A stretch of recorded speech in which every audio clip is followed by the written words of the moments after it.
ಧೋರಣೆಯನ್ನು ಮಾಡಿದ್ರು ಕೂಡ ನೀವು ಫೇಸ್ ಮಾಡಲೇಬೇಕಲ್ಲ ಸರ್. ಒಂದು ಫೈನ್ ಡೇ ಎಲ್ಲ ರಘು ಮಾಡಿದ್ರು ಅಂತ ಹೇಳುವ ರಘು ಅವರನ್ನು ಕಟಕಡೆಯಲ್ಲಿ ನಾನು ನಿಲ್ಲಿಸಬೇಕಲ್ಲ ಒಂದು ಫೈನ್ ಡೇ. ಅಂಥ ಸಂದರ್ಭ ಬಂದೇ ಬರುತ್ತಲ್ಲ. ಇಲ್ಲಿ ನನ್ನ ಪ್ರಶ್ನೆ ಏನು ಅಂತಂದರೆ, ಯಾಕಂದರೆ ನಾವು ನೇರವಾಗಿ ಕಲ್ಲು ಬಂಡೆ ಎತ್ತಾಕುವ ವಿಚಾರಕ್ಕೆ ನಾನು ಹೇಳಿದ್ದೆ ನರೇಂದ್ರ ಮೋದಿ ತಪ್ಪು ತಪ್ಪು ತಪ್ಪು ಅನ್ನೋ ಕಾರಣಕ್ಕಾಗಿ. ಈಗಿನ ಕಾಲದ ಪರಿಸ್ಥಿತಿಯಲ್ಲಿ ನೀವು ಹೇಳಿದಾಗೆ ಕೂಡ ನಾವೊಂದು ಬದಲಾವಣೆಗಳನ್ನು ಬಯಸಬಹುದಾಗಿತ್ತು. ಇದು ಓವರ್ ಸ್ಪೀಡ್ ಆಗಿ ಬ್ರೇಕ್ ಫೈಲ್ ಆಗೋಯ್ತಾ ಅಥವಾ ಅದನ್ನು ಸರಿ ಮಾಡೋದಕ್ಕೆ ಸಾಧ್ಯ ಇದೆ? ಬ್ರೇಕ್ ಫೈಲ್ ಆಗಿದ್ದರೆ ಹೇಗೆ ಅದು, ಅಥವಾ ಅದನ್ನು ಸರಿ ಮಾಡೋದಿದ್ರೆ ಈಗಲೂ ಹೇಗೆ ಅಂತ? ಒಂದು ಒಂದು ನಮ್ಮ ಆರ್ಥಿಕ ಚಿಂತನೆಯಲ್ಲಿ ಒಂದು ಆಲೋಚನೆ ಕಳೆದ ಒಂದು ದಶಕದಿಂದ ಇದೆ. ಅದು ನೀವು ನಾನು ಒಂದು 4 ವರ್ಷದ ಹಿಂದೆ economic survey report UPA government ಇದ್ದಾಗ ಒಂದು ಎಕಾನಮಿಕ್ ಸರ್ವೆಯಲ್ಲಿ ಹೇಳಿದರು, ಭಾರತ ದೇಶದಲ್ಲಿ ಈ ಸಣ್ಣ ರೈತರು, ಸಣ್ಣ ವ್ಯಾಪಾರಿಗಳು, ಬೀದಿ ವ್ಯಾಪಾರಿಗಳು, ಸಣ್ಣ ರೋಡ್ ಸೈಡ್ ಈಟ್ರೀಸು, ಈ ಸಣ್ಣವರಿಂದ ತುಂಬಿ ತುಳುಕ್ತಾ ಇದೆ. ಈ ಸಣ್ಣವರಿಂದ ಈ ದೇಶ ಉದ್ಧಾರ. ಇದು ಸರ್ಕಾರದ ವರದಿ. It full of micro enterprises. They should be allowed to die gradually ಅಂತ. ಅವರು ನಿಧಾನವಾಗಿ ಅವ್ರನ್ನ ಸಾಯೋ ಹಾಗೆ ನಾವು ವ್ಯವಸ್ಥೆ ಮಾಡಬೇಕು ಅಂತ. ಇದು ಸರ್ಕಾರದ ಒಂದು ಇಂಟೆನ್ಷನ್. ಹಾಗೆ ಇತ್ತು. ನಿಮ್ಮ ಹಳೆಯ ಎಕಾನಮಿಕ್ಸ್ ಈ ಕೃಷಿಯಲ್ಲಿ 60 ಕೋಟಿ 70 ಕೋಟಿ ಜನ ಅಲ್ಲಿ ಹೋಗಿ ಬಿದ್ದಿದ್ದಾರೆ, ಅವ್ರನ್ನ ಈಚೆ ಹಾಕಬೇಕು, ಮ್ಯಾನುಫ್ಯಾಕ್ಚರಿಂಗ್ಗೆ, ಜಾಬು, ಆರ್ಗನೈಸ್ ಸೆಕ್ಟರು ದೊಡ್ಡದಾಗಿ ಹಾಕಬೇಕು ಅಂತ ಈ ಆಲೋಚನೆಯಲ್ಲೇ ಇದ್ದು, ಆ ಆಲೋಚನೆಗೆ ಸರಿಯಾಗಿ ಏನು ಮಾಡಿರೂ ಆಗ್ತಾ ಇಲ್ಲ.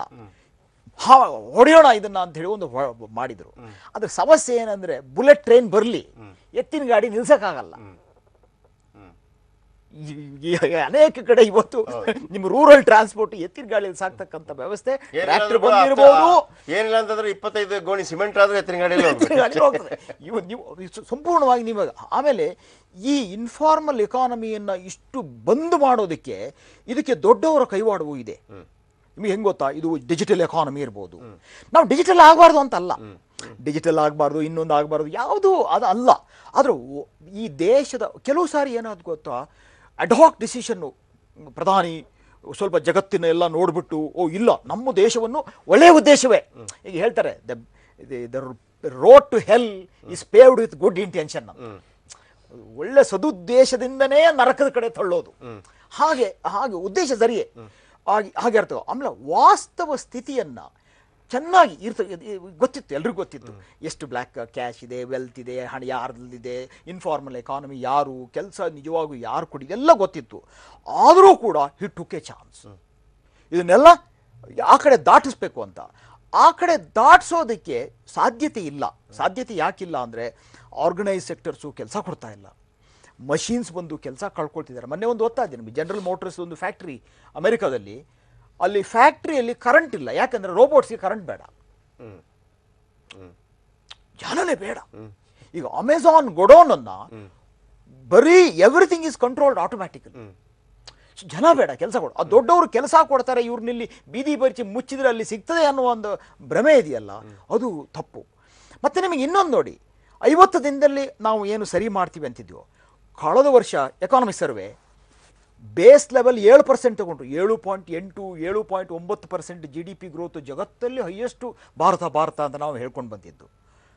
6.5% ಹೋಯಿತು ಹೋದ ವರ್ಷಕ್ಕೆ ಮುಗೀತಾ ಕತೆ. ಇಲ್ಲ, ಈ ವರ್ಷವೂ 6.6.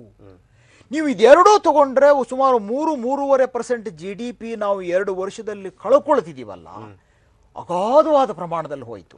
ಸರಿ, ಇವರಿಗೆ ಕ್ಯಾಶ್ ಸ್ವಲ್ಪ ಬರ್ಬೋದು, ಬರಲ್ಲ ಅಂತ ಹೇಳಕ್ಕಾಗಲ್ಲ. ಈಗ ನಿಮಗೆ 18 ಲಕ್ಷ ಜನಕ್ಕೆ ನೋಟಿಸ್ ಕೊಟ್ಟಿದ್ದಾರೆ. ಅದು ಎಷ್ಟು? ಸುಮಾರು 5 ಲಕ್ಷ ಕೋಟಿ. ಅದರಲ್ಲಿ 8 ಲಕ್ಷ ಜನ ರಿಪ್ಲೈ ಮಾಡಿಬಿಟ್ರು ಆಗ್ಲೇ. SMS-ಗೆ ಕಾನೂನು ಪ್ರಕಾರ ರಿಪ್ಲೈ ಮಾಡಬೇಕು ಅಂತಿಲ್ಲ, ಮಾರ್ಚ್ 31 ವರೆಗೂ ವೆಯ್ಟ್ ಮಾಡಬೇಕು. ಆದರೂ 8 ಲಕ್ಷ ಜನ ರಿಪ್ಲೈ ಮಾಡಿದ್ದಾರೆ.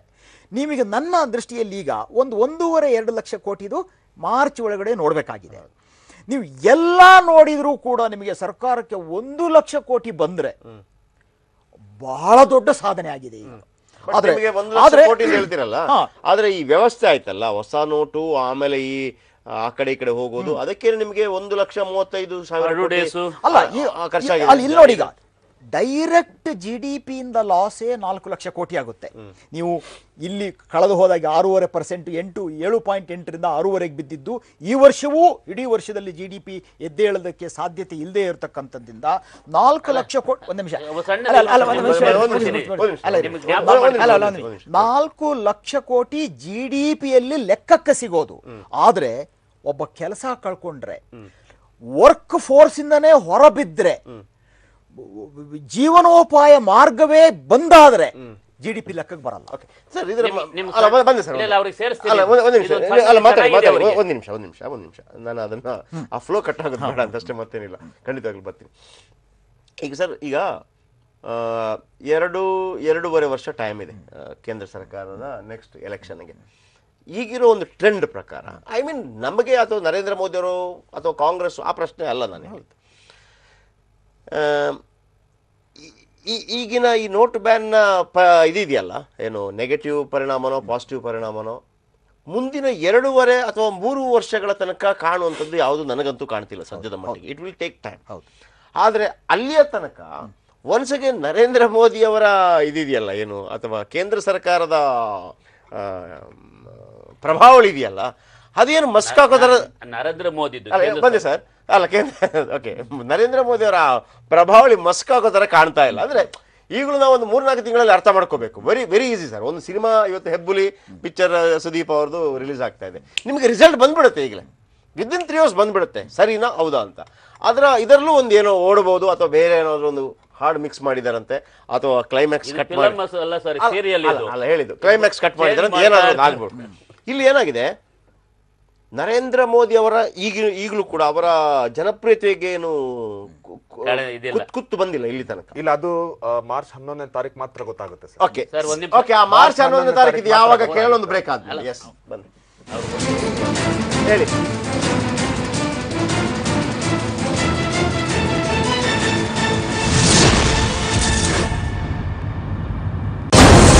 ಬಿಬಿಎಂಪಿ ವಾರ್ಡ್ಗಳ ತುಂಬಾ ಸಮಸ್ಯೆಗಳೇ. ಆಸ್ಪತ್ರೆ ಇಲ್ಲ, ಶಾಲೆ ಇಲ್ಲ, ಶೌಚಾಲಯವೂ ಇಲ್ಲ.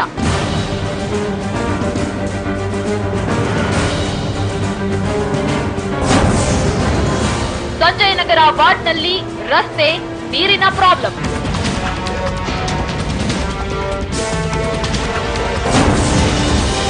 ಕಾರ್ಪೊರೇಟರ್ ವಿರುದ್ಧ ಮಲತಾಯಿ ಧೋರಣೆ ಆರೋಪ.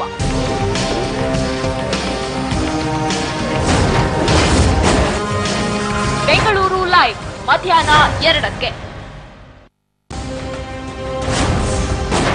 ಸಿದ್ದುಗೆ ರಾಜಕೀಯ ಮರುಜನ್ಮ ಕೊಟ್ಟ ಚಾಮುಂಡೇಶ್ವರಿ.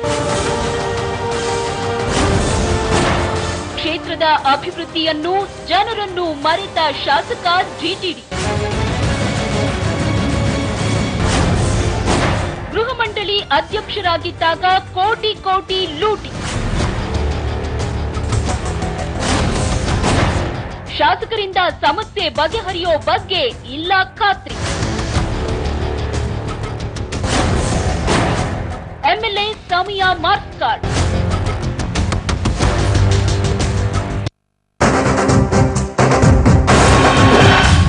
ಬಾಲಣ್ಣನ ಕೆಚ್ಚಿಗೆ ಕೋಟಿ ನಿರ್ದೇಶಕನ ಆಕ್ಷನ್ ಕಟ್.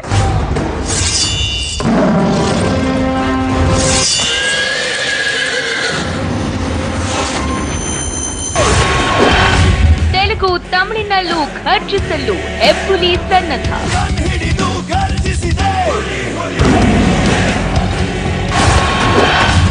ಮಿತ್ರನ ರಾಗಕ್ಕೆ ದರ್ಶನ್ ಕಿಚ್ಚ ಮೆಗಾ ಸಾಥ್. ನಾನು ನೀನು ಒಳ್ಳೆ ಫ್ರೆಂಡ್, ಅಣ್ಣ ತಮ್ಮ ಬಂಧು ಬಳಗ ನಾವೇ ಎಲ್ಲ. ಹಮ್ ಸಾಥ್ ಸಾಥ್.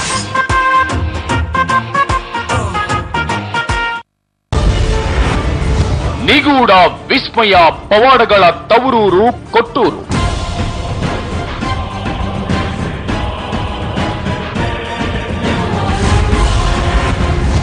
ವೈದ್ಯ ಲೋಕದ ಪಿತಾಮಹ ಎನಿಸಿಕೊಂಡಿದ್ರ ಗುರುಬಸವ.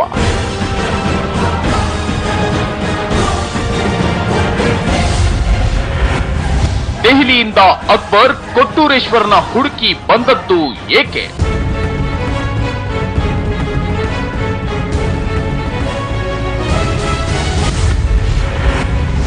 ತೊಟ್ಟಿಲು ಮಠದಲ್ಲಿ ಇಂದಿಗೂ ಅವ್ಯಕ್ತವಾಗಿದೆಯಾ ಅದೃಶ್ಯ ಶಕ್ತಿ?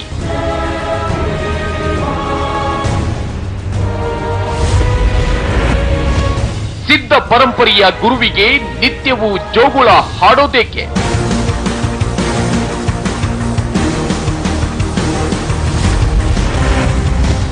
ದಲಿತ ಹೆಣ್ಣು ಮಗಳ ಪೂಜೆ ನಂತರವೇ ಸ್ವಾಮಿ ರಥವೇರೋದು ಏಕೆ?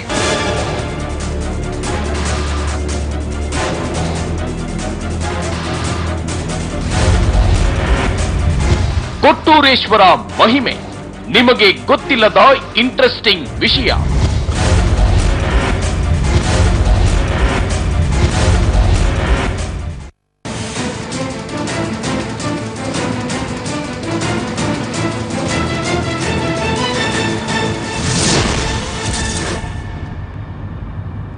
ಓಕೆ, ಎನ್ ವಿ ಕೃಷ್ಣಕುಮಾರ್ ಅವರಿದ್ದಾರೆ ಜನತಾ ದಳದಿಂದ ಕೂಡ. ಅದಕ್ಕಿಂತ ಮೊದಲು ನಾನು ರಾಮಚಂದ್ರಪ್ಪ ಅವ್ರ ಹತ್ರ, ಎಸ್ ನೀವು ಈಗ ಇದರಲ್ಲಿ ಮೊದಲು ಬಹಳ ಮುಖ್ಯವಾಗಿ ನಮ್ಮ ಮಾರ್ಕೆಟ್ ಅಂದರೆ ನಮ್ಮ ದೇಶ ಇದರಲ್ಲಿ ಭಾಳ ಇದರಲ್ಲಿ ಏಟ್ ತಿಂದೋದು ಯಾವುದು ಅಂದರೆ ಈ ಬ್ಯಾಂಕಿಗೆ ವಾಪಸ್ ಬಂತಲ್ಲ ಸುಮಾರು 14 ಲಕ್ಷ 15 ಲಕ್ಷ ಕೋಟಿ ರೂಪಾಯಿ ಬಂದಿದೆ. ಇರ್ಬೋದು, ಇರ್ಲಿ ಒಂದು 15-14 ವರ್ಷ ಅದು ಎಲ್ಲ ಇದು ಮೀಡಿಯಾಗಳಲ್ಲಿ ಬಂದಿದೆ. ನಾವು ಆ ದುಡ್ಡು ಏನು ಬಂತು ಆ ಬ್ಯಾಂಕಲ್ಲಿ ಆ ದುಡ್ಡನ್ನ 4% ಬಡ್ಡಿ ಕೊಡಬೇಕು. ಎರಡನೇದು ಆ ದುಡ್ಡು 1 ತಿಂಗಳಾಗಲಿ 2 ತಿಂಗಳಾಗಲಿ 3 ತಿಂಗಳಾಗಲಿ ಜನರ ಕೈಲಿದ್ರೆ ದಿನಕ್ಕೆ 1% ದುಡಿತಾ ಇತ್ತದು ಮಾರ್ಕೆಟಲ್ಲಿ. ಆ 1% ದುಡಿದ್ರೆ ಆ 1% ಅಲ್ಲಿ 5%, ಆ 1% 100% ಆಗಿ ಅದು 1% ಅಲ್ಲಿ 5% ಯಾವುದೋ ಇದ್ದಲ್ಲಿ ಸರ್ಕಾರಕ್ಕೆ ಅದು ಟ್ಯಾಕ್ಸ್ ಅಂದ್ರೆ ಬಿಡಿ ಸಿಗರೇಟ್ ಅದು ಇದು ಏನೋ ತಗೊಳ್ತೀರಿ. ನೀವು ಹೇಳೋ ಪ್ರಕಾರ 15 ಲಕ್ಷ ಕೋಟಿಗೆ ಈಗ ಬ್ಯಾಂಕಿನವರು 20,000 ಕೋಟಿ ಬಡ್ಡಿ ಕೊಡಬೇಕು. ಹೌದು, ಅಪ್ರಾಕ್ಸಿಮೇಟ್ಲಿ 15 ಲಕ್ಷ ಕೋಟಿಗೆ 20,000 ಬಡ್ಡಿ ಕೊಡಬೇಕು ತಿಂಗಳಿಗೆ. ನೀವು ಅದು ಜನರ ಕೈಯಲ್ಲಿ ಇದ್ದಿದ್ರೆ ಅದು 1 ಲಕ್ಷ ಕೋಟಿಯಷ್ಟು ದುಡ್ಡನ್ನ ಹೆಚ್ಚಾಗಿ ದುಡಿತಾ ಇತ್ತು. ಅದು ಮತ್ತೆ ಮಾರ್ಕೆಟ್ಗೆ ಬರ್ತಾ ಇತ್ತು, ನಮ್ಮ ದೇಶದ ಮಾರ್ಕೆಟ್ಗೆ ಬರ್ತಾ ಇತ್ತು. ಇದು ಡಬಲ್ ಬೆಟ್ ಇದ್ರ ಜೊತೆಗೆ ಬ್ಯಾಂಕ್ ಅಲ್ಲಿ ಏನ್ ದುಡ್ಡಿದೆ ಅದನ್ನ ಅವ್ರು ಲೋನು ಕೊಡ್ಲಿಕ್ಕೆ ಆಗ್ತಾ ಇಲ್ಲ, ಯಾಕಂದ್ರೆ ಅವ್ರ ಹೊಸ ನೋಟ್ ಇಲ್ಲ. ಅದಕ್ಕೊಂದು ಕಾರಣ ಇದೆ ಸರ್. 8 ಲಕ್ಷ ಕೋಟಿ ನಾನು ಹೇಳಿದ್ದು ಅವರ ಲೋನ್ ತಗೊಂಡು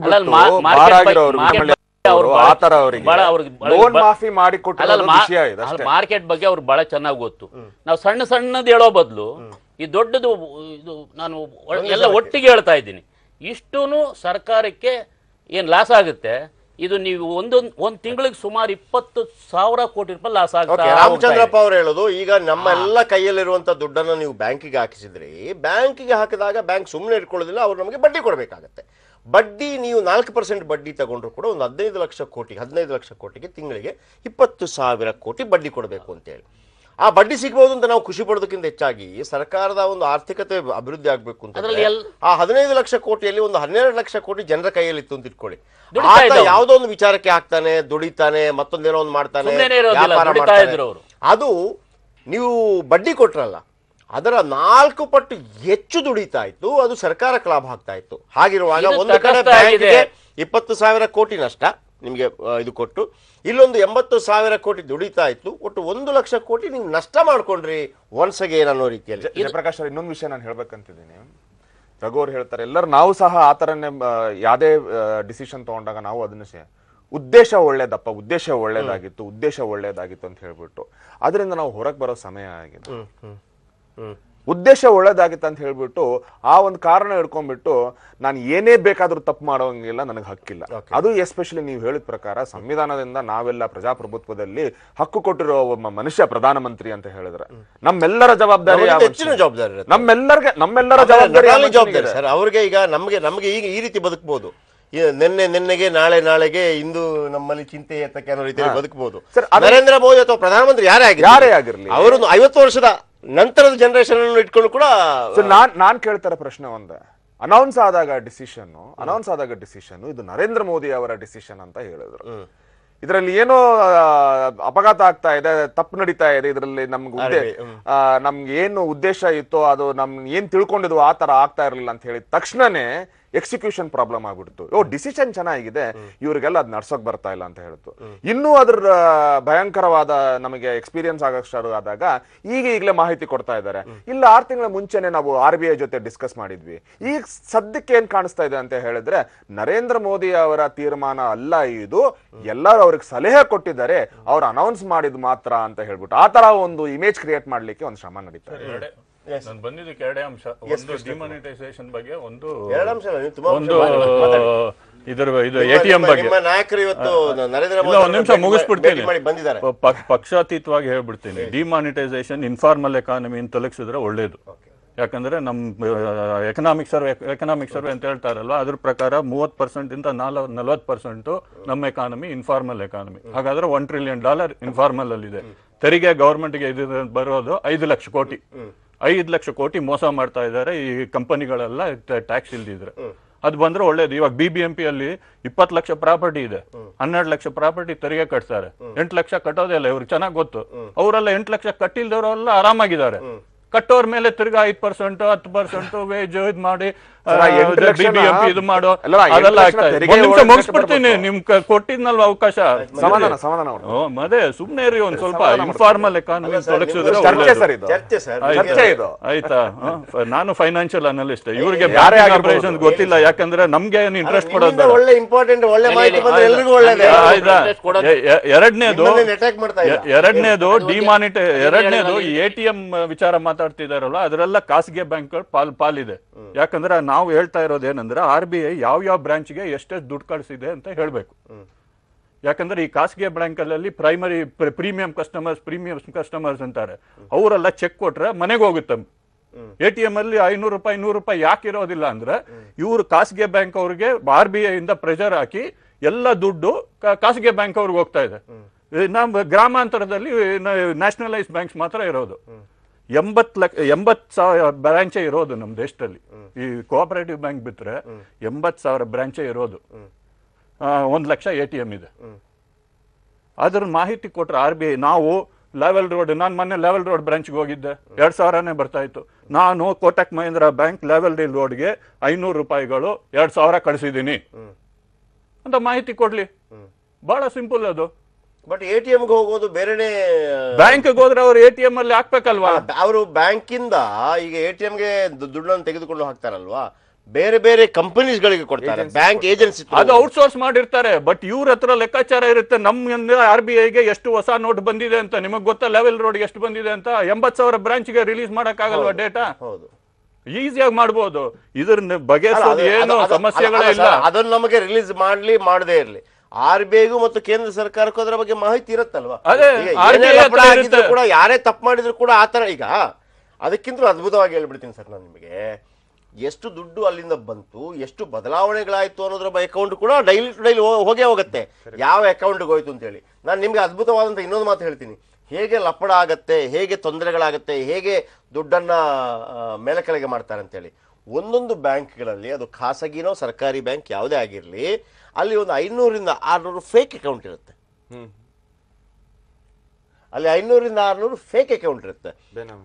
ಹಾಗೆ ಗೊತ್ತಾಗ್ತಾ ಇದೆ ನೀವು ಹೇಳಿದಂಗೆ ಖಾಸಗಿ ಬ್ರಾಂಚ್ ಅಲ್ಲಿ ಎಷ್ಟು ಭ್ರಷ್ಟಾಚಾರ ನಡೀತಾ ಇದೆ ಅಂತ ನಿಮ್ ಪ್ರಕಾರನೂ ಇದೆ. ಮಾಡ್ಲಿ ಅವ್ರನ್ನ ಅರೆಸ್ಟ್. ನ್ಯಾಷನಲೈಸ್ ಬ್ಯಾಂಕ್ ಅಲ್ಲೂ ಕೂಡ ಇರುತ್ತೆ. ನ್ಯಾಷನಲೈಸ್ ಬ್ಯಾಂಕ್ಸ್ ಅಲ್ಲಿ ನಡೆದಿರೋದು ನಮ್ಗೆ ಗೊತ್ತಾಗಿದೆ. NPS ಎಲ್ಲ ನ್ಯಾಷನಲೈಸ್ ಬ್ಯಾಂಕ್ ನಡೀತಾ ಇರೋದು ಕೂಡ. ನೀವು ನಾನೇ ಕೆಲವರು ಹೇಳಿದ್ರು, ಕೆಲವು ಫೇಕ್ ಅಕೌಂಟ್ಗಳಿದ್ರೆ ಹೌದು ನಾನು ಡೈಲಿ 2,000 ರೂಪಾಯಿ ಬ್ಯಾಂಕ್ ಅಕೌಂಟ್ ತಂದು ಹಾಕದ ಅಂತ ಹೇಳುವಾಗ ನೀವು ವೈಟ್ ಬ್ಲಾಕ್ ಟು ವೈಟ್. ನಾನು ಡಿಮಾನಿಟೈಸೇಷನ್ ಪೂರಾ ಫೇಲಿಯರ್ ಅಂತೂ ಹೇಳಕ್ಕೆ ರೆಡಿ ಇಲ್ಲ. ಆಯ್ತಲ್ವಾ? ಟ್ಯಾಕ್ಸ್ ಬಂದ್ರೆ ನಮ್ ಟ್ಯಾಕ್ಸ್ ಎಲ್ಲ ಕಡಿಮೆ ಆಗುತ್ತೆ. 20 ಲಕ್ಷ ಲಾಭ ಆಗಿರೋದು ಪೂರಾ ಫೇಲ್ ಅಲ್ಲ ಅಂತ ಹೇಳಿದ್ರೆ ಹೌದು. ಇಲ್ಲ, ಪೂರಾ ಫೇಲಿಯರ್ ಇನ್ನು ಕಂಡಿಡಿಯಕ್ ಆಗಲ್ಲ. ಯಾಕಂದ್ರೆ ಮಾಹಿತಿ ಕೊಡ್ತಾ ಇಲ್ಲ. ಇವಾಗ ಇನ್ಫಾರ್ಮಲ್ ಎಕಾನಮಿ ತೊಲಗಿಸಿದ್ರೆ ಅದು ಬಹಳ ಒಳ್ಳೇದು, ನಮ್ ದೇಶಕ್ಕೂ ಒಳ್ಳೇದು, ನಮಗೂ ಒಳ್ಳೇದು. ಯಾಕಂದ್ರೆ ನಮ್ ಟ್ಯಾಕ್ಸ್ ಎಲ್ಲ ಕಡಿಮೆ ಆಗುತ್ತೆ. ನಮ್ ಟ್ಯಾಕ್ಸ್ ಅಲ್ಲಿ ಕಡಿಮೆ ಆಗುತ್ತೆ. ಬಡವರು ಸರಿ, ಬಡವರು ಇದಾರೆ. ಹಾಗಾಗಿ ಕಂಪನಿಗಳು ಇಲ್ಲಿ ಗಾರ್ಮೆಂಟ್ ಫ್ಯಾಕ್ಟರಿಗಳು ಒಬ್ಬರು ಟ್ಯಾಕ್ಸ್ ಕಟ್ಟೋದಿಲ್ಲ, ಎಲ್ಲ ಇನ್ಫಾರ್ಮಲ್ ಎಕಾನಮಿಯಲ್ಲಿ ನಡ್ಸ್ಕೊಂಡು ಹೋಗ್ತಾ ಇದ್ದಾರೆ. ಅವ್ರೇನ್ ಹೇಳೋದು, ನಮಗೆ ಫಾರ್ಮಲ್ ಎಕಾನಮಿಗೆ ಬಂದಿದ್ರೆ ಕಾಂಪಿಟೇಟಿವ್ನೆಸ್ ಹೊಟ್ಟೋಗುತ್ತೆ, ಎಕ್ಸ್ಪೋರ್ಟ್ ಮಾಡಕ್ಕಾಗಲ್ಲ. ಅದಕ್ಕಾಗಿ ಒಂದು ಹೊಸ ಕಾನೂನು ಇದೆಯಲ್ಲ ಸರ್. ಈಗ ದುಬೈಯಲ್ಲಿ ನಾವು ಒಂದು ಚರ್ಚೆ ಮಾಡಿದ್ವಿ. ದುಬೈಯಲ್ಲಿ ಒಂದು ಕಾನೂನು ಇದೆ. ನಮ್ಮಲ್ಲಿ ಭಾರತದಲ್ಲಿ 27 ಕೋಟಿ ಖಾಸಗಿ ನೌಕರರಿದ್ದಾರೆ. ಎಷ್ಟು? 27 ಫಾರ್ಮಲ್ ಅಲ್ಲಿ ಇದ್ದಾರೆ. ಹೌದು, ಫಾರ್ಮಲ್ ಅಲ್ಲಿ ಇರೋದು ಬಹಳ ಕಡಿಮೆ.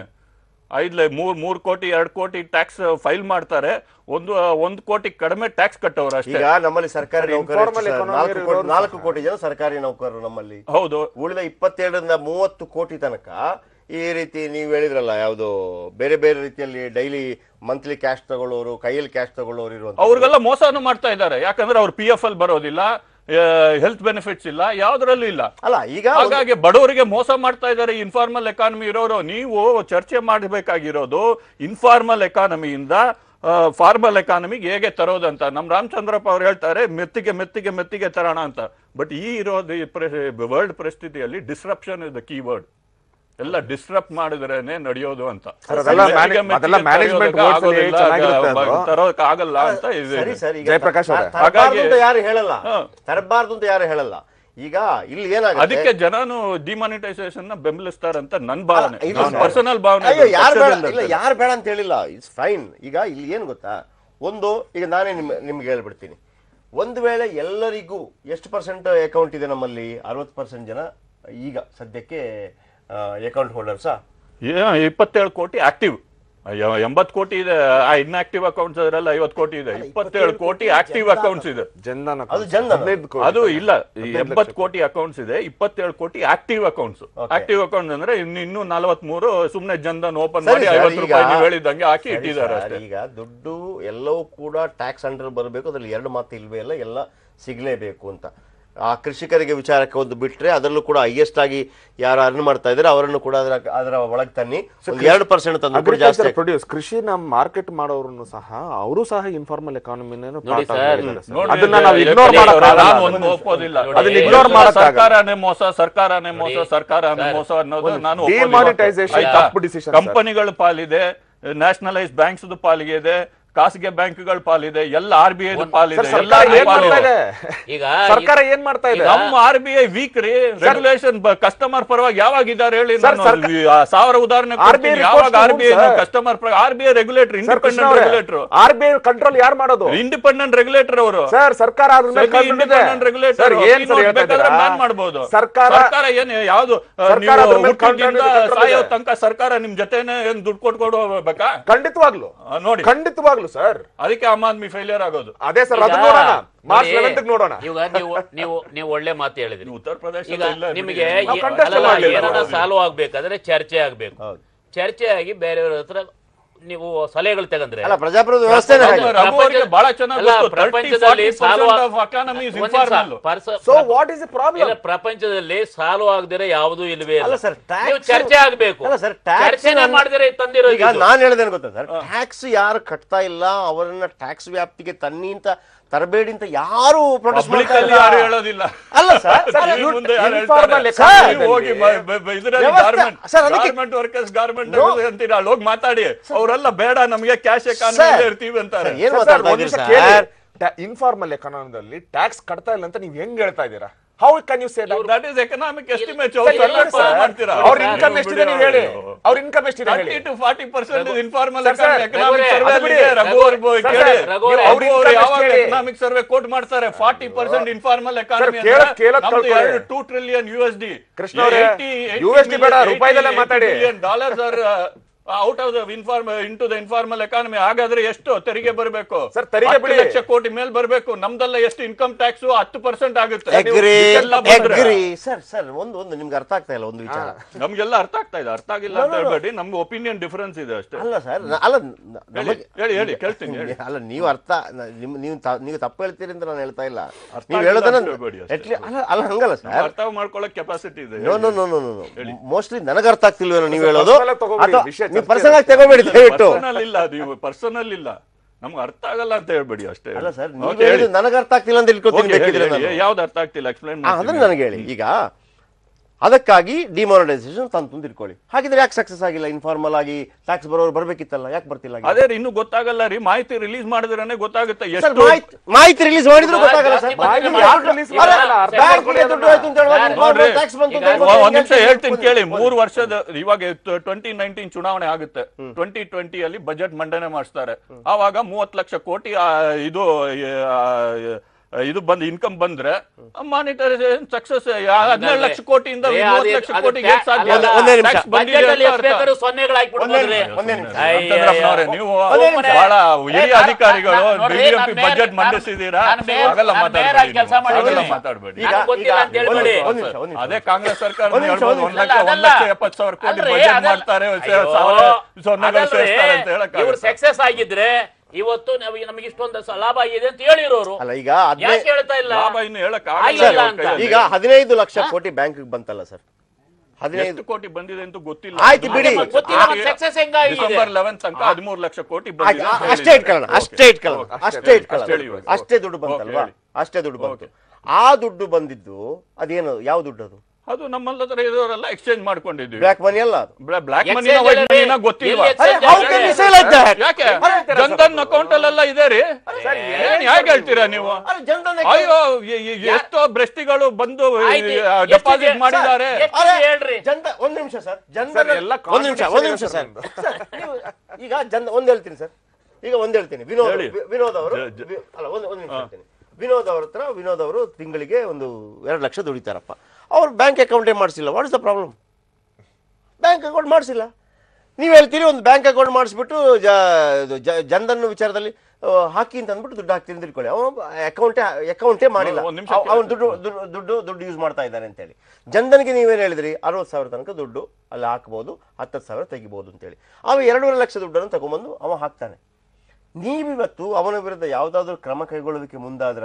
ನಿಮ್ಮ ಹತ್ರ ಧೈರ್ಯ ಇಲ್ಲ ತೆಗೆದುಕೊಳ್ಳೋದಕ್ಕೆ. ಮೊನ್ನೆ ಹೇಳಿದಾರಲ್ವನ್ರಿ ನೋಡ್ರಿ, ನಮ್ಮಲ್ಲಿ ಎಲ್ಲ ಇದರಲ್ಲೂ ಭ್ರಷ್ಟಾಧಿಕಾರಿಗಳಿದಾರ್ರಿ, ಮಾಡೋದ್ ಕಷ್ಟ. ಅದು ಹೋಗ್ತಾನೆ, ಬಟ್ ಇನ್ಫಾರ್ಮಲ್ ಎಕಾನಮಿ ತೋರಿಸೋದು ಒಳ್ಳೇದು. ಈಗ ನೀವ್ ಹೇಳಿದ ಹೆಂಗಾಯ್ತು ಗೊತ್ತಾ ಸರ್? ಈಗ ಬೆಂಗಳೂರಲ್ಲಿ ಒಂದು ಕೊಲೆ ಆಯ್ತು ಅಂತ ಇಟ್ಕೊಳ್ಳಿ, ಅಥವಾ ಒಂದು ರಾಬರಿ ಆಯ್ತು ಅಂತ ಇಟ್ಕೊಳ್ಳಿ.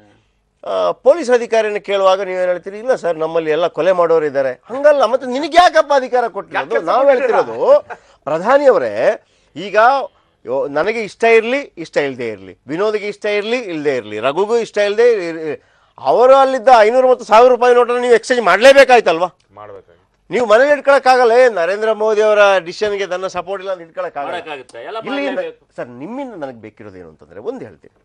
ಈಗ ನೀವು ಹೇಳಿದ ವಿಚಾರದಲ್ಲಿ ಎಲ್ಲರನ್ನ ಟ್ಯಾಕ್ಸ್ ವ್ಯಾಪ್ತಿಗೆ ತರಬೇಕಿತ್ತು.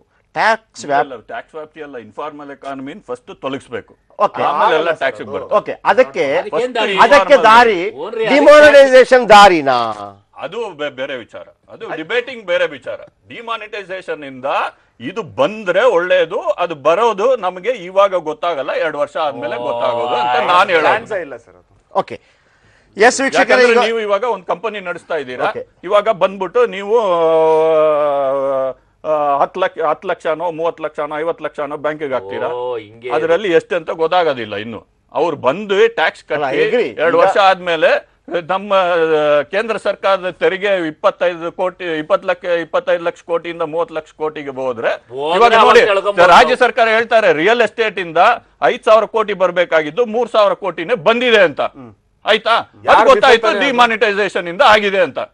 ಹಾಗಾಗಿ 2,000 ಕೋಟಿ ಸರ್ಕಾರಕ್ಕೆ ಬಂದಿಲ್ಲ ಅಲ್ವಾ? ಅದರಲ್ಲಿ ಸ್ಟಾಂಪ್ ಡ್ಯೂಟಿಯಿಂದ ಮೊನ್ನೆ ಸಿದ್ದರಾಮಯ್ಯ ಅವ್ರು ಹೇಳ್ಕೊಟ್ಟಿದ್ದಾರೆ, ಡಿಸೆಂಬರ್ ತನಕ ನಮ್ಗೆ 5,000 ಕೋಟಿ ಬರ್ಬೇಕಾಗಿತ್ತು, 3,000 ಕೋಟಿನೇ ಬಂದಿದೆ ಅಂತ. ಹಾಗಾದ್ರೆ 2,000 ಕೋಟಿ ಪ್ರಾಪರ್ಟಿ ಸೇಲ್ ಆಗಿಲ್ಲ ಅಂದ್ರೆ ಅದೆಲ್ಲ ಬ್ಲಾಕ್ ಮನಿ ಟ್ರಾನ್ಸಾಕ್ಷನ್ ತಾನೆ? ಹೆಂಗ್ ಸರ್ ಅದು ಟ್ರಾನ್ಸಾಕ್ಷನ್ ಆಗಿಲ್ಲ ಅಂತ ಹೇಳಿದ್ರೆ ಮಾರಾಟವೇ ಆಗಿಲ್ಲ ಅಂತ, ಕಡಿಮೆ ಬಂದಿದೆ ಅಂತ ಸರ್ಕಾರ ಹೇಳ್ತಾ ಇದ್ದಾರೆ. ರಿಯಲ್ ಎಸ್ಟೇಟ್ ಅಲ್ಲಿ ಬ್ಲಾಕ್ ಮನಿ ಇದೆ ಅಂತ ಗೊತ್ತಿದೆ ಅಲ್ವಾ ಎಲ್ಲರಿಗೂ? ನೀವು ಅರ್ಥ ಮಾಡ್ಕೋಬೇಕು, ನೀವು ಅರ್ಥ ಮಾಡ್ಕೊಳಕ್ ಆಗಲ್ಲ ಅಂತ ಹೇಳ್ಬೇಡಿ. ಇದು ಸಿಂಪಲ್. ಇದು ನಮ್ ಸರ್ಕಾರ 5,00,000 ಕೋಟಿ ಸ್ಟಾಂಪ್ ಡ್ಯೂಟಿಯಿಂದ ಬರ್ಬೇಕಾಗಿದೆ, 3,000 ಕೋಟಿನೇ ಬಂದಿದೆ.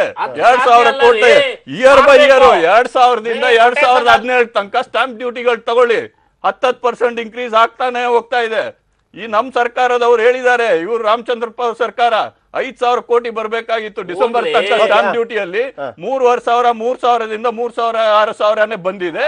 ನಮಗೆ 1,500 ಕೋಟಿ ಲಾಸ್ ಆಗಿದೆ ಸ್ಟಾಂಪ್ ಡ್ಯೂಟಿ. ಯಾಕೆ ಬರ್ಲಿಲ್ಲ ಅದು? ಅದು ಬ್ಲಾಕ್ ಮನಿ ಅಂತ ರಿಯಲ್ ಎಸ್ಟೇಟ್ ಅಲ್ಲಿ.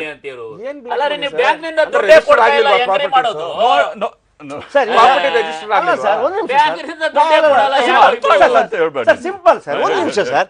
ಈಗ ಒಂದು ಮನೆ ಒಂದು ಮನೆ ಖರೀದಿ ಮಾಡಿ ಹೌದು. ಒಂದು ಮನೆ ನಿಮಿಷ ಸರ್, ಹೌದು. ಒಂದು ನಿಮಿಷ ಹೌದು. ಡಿಮಾನಿಟೈಸೇಷನ್ ಆದ ನಂತರ ಮನೆ ಖರೀದಿ ಪ್ರಕ್ರಿಯೆ ನಿಂತೋಯ್ತು. ಇಲ್ಲ 30% ಬ್ಲಾಕ್ ಮನಿಯಿಂದ ಕೊಡೋರಲ್ಲ, ತಗೋತಾ ಇಲ್ಲ. ಅದೇ ಹೇಳ್ತಾ ಇರೋದು ನಾನು. ಎಲ್ಲ ಟ್ರಾನ್ಸಾಕ್ಷನ್ ಅಲ್ಲೂ ನಿಮಗೂ ಗೊತ್ತಿದೆ, ನಮಗೂ ಗೊತ್ತಿದೆ, ಇವ್ರಿಗೂ ಗೊತ್ತಿದೆ. Block money transaction is 30 to 40% in real estate. ಅದೆಲ್ಲ ತೊಲಗಿದೆ, ಅದಕ್ಕೆ ಬರ್ತಾ ಇಲ್ಲ. ಒಂದೇ ನಿಮಿಷ. ಆಗ ಯಾವುದೇ ಬ್ಲಾಕ್ ಮನಿ ಇದ್ರೂ ಕೂಡ ಯಾವ ರೂಪದಲ್ಲಿ ಇರಬೇಕಿತ್ತು? 500 ಮತ್ತು 1000 ರೂಪದಲ್ಲಿ ಇರಬೇಕಿತ್ತು. ಹೌದು ಅಲ್ವಾ? ಅದೆಲ್ಲ ಬ್ಯಾಂಕಿಗೆ ಬಂತು. ಹೌದು, ನಿಂತೋಗಿದೆ. ಒಂದು ನಿಮಿಷ, ಅಕೌಂಟ್ ಸಿಕ್ತು, ಮತ್ತೆ ಬ್ಲಾಕ್ ಮನಿ ಎಲ್ಲ ಹೋಯ್ತಾಗಿದ್ರೆ ಬ್ಲಾಕ್ ಮನಿ ಬಂತಲ್ಲ. ಬ್ಯಾಂಕ್ ಸಿಸ್ಟಮ್ ಅಲ್ಲಿ ಬಂದಿದೆ ರೀ. ಆ ತೆರಿಗೆ ಹಾಕ್ಸಿದ್ಮೇಲೆ ವೈಟ್ ಆಗುತ್ತೆ ಸರ್. ತೆರಿಗೆ 2 ವರ್ಷ ವೈಟ್ ಆಗೋದು. ಒಂದು ನಿಮಿಷ ರಘು, ಒಂದು ನಿಮಿಷ. ಈಗ ಅವರು ಕೂಡ ಆರ್ಥಿಕ ವಿಶ್ಲೇಷಣೆ ವಿಚಾರದಲ್ಲಿ ಕೆಲವು ಮಾತನ್ನು ಹೇಳಿದರು. ಎಸ್ ರಘು ಅವರೇ, ನೀವು ಅದನ್ನು ಯಾವ ರೀತಿ, ಈಗ ಸರ್ ಹೇಳಿದಂಥ ವಿಚಾರ ಮೋಸ್ಟ್ಲಿ ಅವರು ತುಂಬ ಸಲ ಅಂದರೆ ನಮ್ಮ ಡಿಬೇಟ್ಗೆ ಬರದೇ ಇರೋ ಕಾರಣದಿಂದಾಗಿ ಅವರಲ್ಲಿ ವಿದ್ಯುತ್ ಅಪಾರವಾಗಿದ್ದಿರ್ಬೋದು. ಒಂದೋ ನಿಮಗೆ ಅಂತ ಹೇಳ್ತಿಲ್ಲ, ನನಗೆ ಅರ್ಥ ಆಗ್ತಿಲ್ಲ, ಅಥವಾ ರಾಮಚಂದ್ರಪ್ಪ ಅವ್ರಿಗೆ ಅರ್ಥ ಆಗ್ತಿಲ್ಲ ಅವ್ರು ಹೇಳೋದು, ಅಥವಾ ಎಲ್ಲೋ ಒಂದು ಮಿಸ್ಕಮ್ಯುನಿಕೇಶನ್ ಆಗ್ತಾ ಇದೆ ನಮ್ಮಿಬ್ಬರ ನಡುವೆ. ಅವ್ರ ಸಬ್ಜೆಕ್ಟ್ ಕರೆಕ್ಟ್ ಆಗಿದ್ದಿರ್ಬೋದು. ಇಲ್ಲ, ನಮಗೆ ಅರ್ಥ ಆಯ್ತು.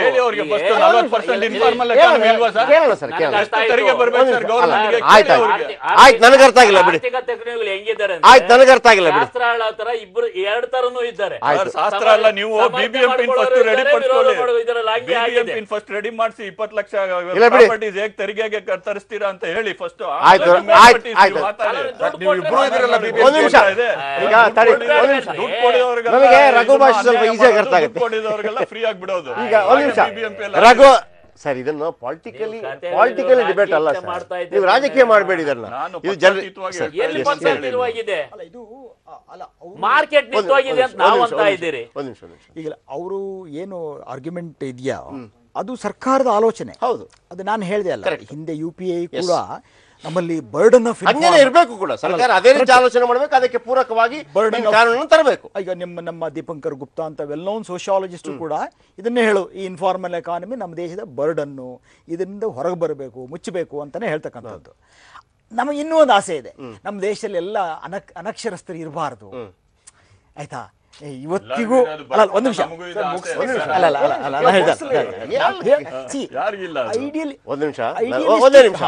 ಸರ್. ಈಗ ನಮ್ಮಲ್ಲಿ ಅನಕ್ಷರಸ್ಥರಿದ್ದಾರೆ ಅಂತ ಹೇಳುವಾಗ ನಾವು ಏನು ಕಾಯ್ಬೋದು ಅಂತಂದ್ರೆ, ಒಂದು ವೃದ್ಧ ಶಿಕ್ಷಣ ನಾವು ಮಾಡಿದ್ವಲ್ಲ, ಏನ್ ಸರ್ ಅದಕ್ಕೆ, ವಯಸ್ಕರ ಶಿಕ್ಷಣ.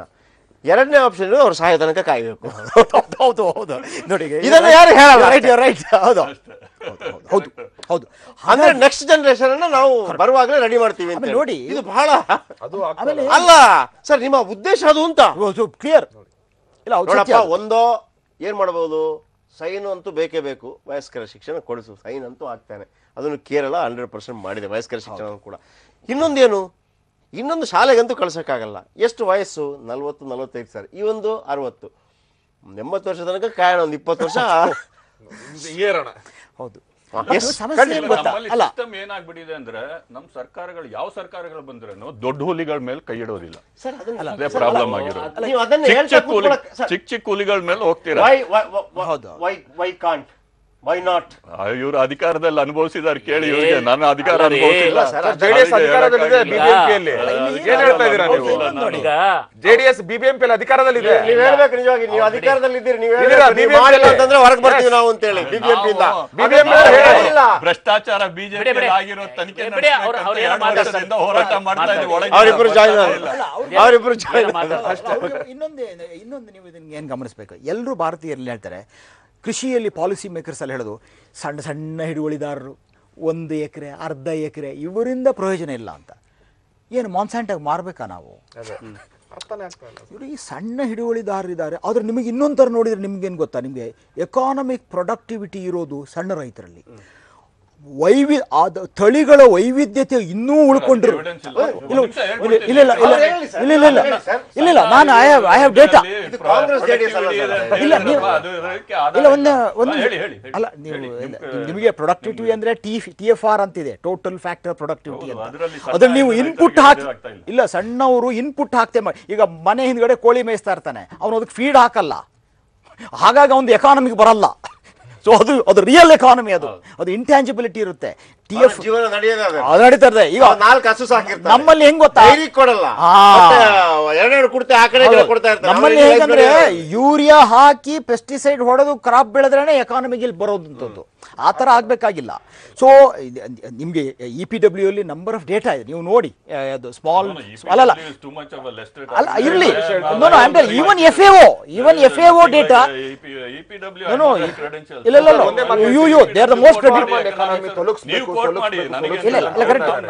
ಇನ್ಫಾರ್ಮಲ್ ಎಕಾನಮಿದಲ್ಲಿ ಇರೋ ಮನುಷ್ಯರನ್ನು ಕೂಡ ತಲುಪಿಸಬೇಕಾ? ಅಲ್ಲ ಅದಕ್ಕೇನೆ ಹೇಳಿದೆ, ಒಂದ್ ನಿಮಿಷ ನಾನು ಮುಗಿಸ್ಬಿಡ್ತೇನೆ. ಅಲ್ಲ ಅದಕ್ಕಿಂತ ಎಮೋಷನಲ್ ಡ್ರಾಮಾ ಮಾಡಬೇಡಿ. ಯಾರು ಏನು ಇನ್ಫಾರ್ಮಲ್ ಎಕಾನಮಿ ಅವರು ಜನ it is not drama sir, it is concern. ಮಾಡೋದು ಬೇಡ, it is not drama, it is concern. ಏನು ಇವಾಗ ನೀವು ಏನು ಮಾಡ್ತಾ ಇದ್ದೀರಾ BBMP ಅಲ್ಲಿ? BBMP ಏನು ಮಾಡ್ತಾ ಇದ್ದೀರಾ? ಒಂದು ನಿಮಿಷ, BBMP ಅಲ್ಲಿ ಏನು ಮಾಡ್ತಾ ಇದ್ದೀರಾ? ಈಗ ಒಂದು ಬ್ರೇಕ್ ನೀವು ಡೆಲ್ಲಿಯಲ್ಲಿ ಮಾಡಿರೋ ಸಾಕು ಬಿಡ್ರಿ. ಪಾಲಿಟಿಕಲ್ ತರ ಸರ್, ಪಾಲಿಟಿಕಲ್ ಡಿಸ್ಕಷನ್ ಅಲ್ಲ, ದಯವಿಟ್ಟು ಪಾಲಿಟಿಕಲ್ ಡಿಸ್ಕಷನ್ ಮಾಡಿದ್ರೆ ಜನತಾ ದಳದ ನಾನು ತುಂಬಾ ಮಾತಾಡ್ತೀನಿ, ತುಂಬಾ ಮಾತಾಡ್ತೀನಿ. ಓಕೆ, ಒಂದು ಬ್ರೇಕ್ ತಗೊಳ್ಳೋಣ. ಇಲ್ಲಿ ಫೈನಲಿ ರಘು ಅವರು ಹೇಳಿದ್ದು ಫೈನಲ್ ಆಗೋದಿಲ್ಲ, ನಾನು ಹೇಳಿದ್ದು ಫೈನಲ್ ಆಗೋದಿಲ್ಲ, ಅಥವಾ ವಿನೋದ್ ಹೇಳಿದ್ದು ಫೈನಲ್ ಆಗೋದಿಲ್ಲ, ರಾಮಚಂದ್ರಪ್ಪ ಅವರು ಹೇಳಿದ್ದು ಫೈನಲ್ ಆಗೋದಿಲ್ಲ, ಅಥವಾ ಕೃಷ್ಣ ಪ್ರಸಾದ್ ಹೇಳಿದ್ದು ಫೈನಲ್ ಆಗೋದಿಲ್ಲ. ಕೃಷ್ಣಕುಮಾರ್ ಜನ ಹೆಂಗೆ ಅದನ್ನು ಸ್ವೀಕರಿಸ್ತಾರೆ ಅನ್ನೋದೇ. ನನಗೆ ಕಷ್ಟ ಆಗತ್ತಪ್ಪ, ಐ ಕ್ಯಾನ್ ಅಂತಂದ್ರೆ ನೋ ಪ್ರಾಬ್ಲಮ್. ಇಲ್ಲಪ್ಪ ನೆಕ್ಸ್ಟ್ ಸರ್ಕಾರನೋ ಅಥವಾ ಈಗಿರೋ ಸರ್ಕಾರನೋ ತೊಂದರೆನೋ ಪಾಸಿಟಿವೋ ನಮಗಾಗಿದೆ, ನಾವು ಮ್ಯಾನೇಜ್ ಮಾಡ್ಕೋತೀವಿ, ನೀನು ಯಾರ ಕೆಳಕ್ಕೆ ರಘು ಅವರೇ ಅಥವಾ ಶೆಟ್ಟಿ ಅಂತ ಕೇಳಿದ್ರೆ ಯಾರು ಏನು ಹೇಳೋಕ್ಕಾಗಲ್ಲ.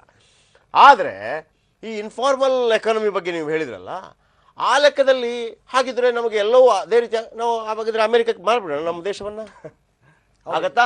ನಮ್ದೇನು ಪ್ರಾಬ್ಲಮ್ ಆಗಿದೆ, ನೀವು ಬದುಕ್ತೀರಿ ನಾನು ಬದುಕ್ತೀನಿ, ಎಲ್ಲ ಇಂಗ್ಲಿಷೇ ಮಾತಾಡಬೇಕು. ಹೌದು, ಅಲ್ಲ ಅಮೆರಿಕನ್ ಆಕ್ಸೆಂಟ್ ಅಲ್ಲೇ ಮಾತಾಡ. ಈಗ ಒಂದು ಉದಾಹರಣೆ ಹೇಗಾಗಿದೆ ಅಂತಂದ್ರೆ, ಕೆಲವು ವಿಚಾರಗಳು ಹೇಗಿರಂತಂದ್ರೆ, ಇದನ್ನು ಹೇಳಬಾರ್ದು ಆದ್ರೂ ಹೇಳ್ಬಿಡ್ತೀನಿ. ಕಾಶ್ಮೀರ ವಿಚಾರ ಇದೆಯಲ್ಲ, ನಮಗೆ ಅತೀ ಹೆಚ್ಚಿನ ಖರ್ಚು ಆಗೋದು ಅದನ್ನು ಉಳಿಸ್ಕೊಳ್ಳೋದಕ್ಕೆ ಅಥವಾ ರಕ್ಷಣೆಗಾಗಿ ನಮ್ಮ ಬಜೆಟ್ನಲ್ಲಿ ಅತಿ ಹೆಚ್ಚಿನ ದುಡ್ಡನ್ನು ನಾವು ಅದನ್ನು ಎತ್ತಿಡ್ತೀವಿ. ಒಂದು ಮಾತು ಬಂತು, ನಾವು ಕಾಶ್ಮೀರ ಕೊಟ್ಬಿಟ್ರೆ ನಮಗೆ ಅಷ್ಟು ದುಡ್ಡು ಉಳಿಯುತ್ತೆ ಅಂತಂದ್ಬಿಟ್ಟು. ಆಗ ಇನ್ನೊಂದು ಮಾತು ಬಂತು, ಕಾಶ್ಮೀರಿಂದ ನಮಗೆ ನಷ್ಟವೇ ಅಲ್ಲಿ ಆಗ್ತಾ ಇದ್ರು ಕೂಡ ಒಂದು ವೇಳೆ ಕೊಡ್ತೀನಿ ಅನ್ನೋಂಥ ನಿರ್ಧಾರ ಕೈಗೊಂಡ್ರೆ ತಲೆಗಳು ಚೆಂಡಾಡಿತು ಭಾರತದಲ್ಲಿ ಅಂತ. ಹಾಗಿದ್ರೆ ನೀವು ಅದನ್ನು ಲಾಭ ಪ್ರಶ್ನೆಯಲ್ಲಿ ನೋಡ್ತೀರಾ? ಇಲ್ಲ ಇಲ್ಲ ತಾನೆ? ಇಲ್ಲ. ಆ ಲಾಭದ ಪ್ರಶ್ನೆಯಲ್ಲಿ ನೋಡಲ್ಲ. ಅದು ಏನು ಅಂತಂದ್ರೆ ನಿಮಗೆ ಒಂದು ನಿಮ್ಮ ಅಲ್ಲ, ನಿಮ್ಗೆ ತಾಂಡನ್ ಅಂತ ಹೇಳಿ ಜಯಪ್ರಕಾಶ್ ಒಂದು ಅದಕ್ಕೆ ಮಾತು, ಸರ್. ತಾಂಡನ್ ಅಂತ ಹೇಳಿ ಪಾರ್ಲಿಮೆಂಟೇರಿಯನ್ ಈಗ ಅಕ್ಷಯ್ ಚಿನ್ ಅಂತ ಹೇಳಿ ನಮ್ಮ ಚೈನಾಕ್ ಹೋಯ್ತು ಕಾಶ್ಮೀರದ ಒಂದು ಅದಕ್ಕೆ ಭಾಗ. ನಾನು- ಆಗ ನೆಹರು ಹೇಳ್ದೆ, ಇವನ್ ತಾಂಡನ್ ನೆಹರು ಹೇಳ್ತಾನೆ, ಅಲ್ಲೊಂದು ಹುಲ್ಕಟ್ಟಿ ಬೆಳೆಯಲ್ಲ ಅಂತ, ತಾಂಡನ್ ತಲೆ ಬೋಳು ಇರುತ್ತೆ. ನೋಡಿ ನನ್ನ ತಲೆಯಲ್ಲಿ ಒಂದು ಕೂದಲಿಲ್ಲ, ಏನ್ ಕತ್ತರಿಸ್ತೀರೇನೋ. ಅದೇ ಇನ್ಫಾರ್ಮಲ್ ವಿಚಾರ ಕೇಳಿದಾಗ ನಾವು ಅವ್ರನ್ನ ಹೇಗಾದ್ರೂ ಅರೆ ನೀನಾದ್ರೂ ಹಾಗಿದ್ರೆ ನೀನು ಅವ್ರನ್ನ ಸಾಯಿಸೋದೇ ಬೆಸ್ಟ್. 40% ಇದೀರಲ್ಲ, ನಿನಗೆ ಅಧಿಕಾರ ಎಲ್ಲ ಎಲ್ಲರನ್ನ ಮುಗಿಸ್ಬಿಡಿ, ಈಸಿ ಆಗ್ಬಿಡ್ತು. ಹಂಗ ಆಗಲ್ಲ. ಆದ್ರೆ ನಂಬರ್ ಕೊಡ್ತಾ ಇದ್ದೀನಿ ವೀಕ್ಷಕರೇ, ನೀವು ಅನುಭವಿಸಿದಂಥದ್ದು ಏನು, ನಿಮ್ಗೆ ಏನ್ ಅನ್ಸುತ್ತೆ, ಸರಿ ಆಗ್ಬೋದು ಅಂತ ಅನ್ಸುತ್ತೆ. ಕೆಲವರು ಹೆಂಗಿರ್ತಾರೆ ಅಂತಂದ್ರೆ ಅದೊಂದು ಹೇಳಿಕೆಗಳೇ ಇದೆ, ಕಾದ್ ನೋಡೋಣ ಸರಿ ಆಗ್ಬೋದೇನು ಅಂತೇಳಿ. ಅದಕ್ಕಾಗಿಯೇ ಹಲವಾರು ರಾಜಕೀಯ ಪಕ್ಷಗಳು ಉಳ್ಕೊಂಡಿದೆ ಇಲ್ಲಿ ತನಕ. ಆದರೆ ಕೆಲವರಿಗೆ ನಿಜವಾಗಿ ಇದರಲ್ಲಿ ಏನಾಗಬಹುದು, ಆರ್ಥಿಕತೆ ಬಗ್ಗೆ ತುಂಬ ಅದ್ಭುತವಾಗಿ ಮಾತನಾಡೋರು ನಮ್ಮಲ್ಲಿದ್ದಾರೆ. ಕೆಲವರಿಗೆ ಅವಕಾಶ ಸಿಗೋದಿಲ್ಲ ಕೂತ್ಕೊಳ್ಳೋದಕ್ಕಷ್ಟೇ. ಯಾರಾದರೂ ಕಾರ್ಯಕ್ರಮ ನೋಡ್ತಾ ಇದ್ರೆ ನೀವು ಕೂಡ ಕರೆ ಮಾಡಿ ನಿಮ್ಮ ಅಭಿಪ್ರಾಯವನ್ನು ತಿಳಿಸಬಹುದು. ಪಕ್ಷಾತೀತವಾಗಿ ತಿಳಿಸಿ, ದೇಶದ ವಿಚಾರವಾಗಿ ತಿಳಿಸಿ. ಒಂದು ಬ್ರೇಕ್ ಆದಮೇಲೆ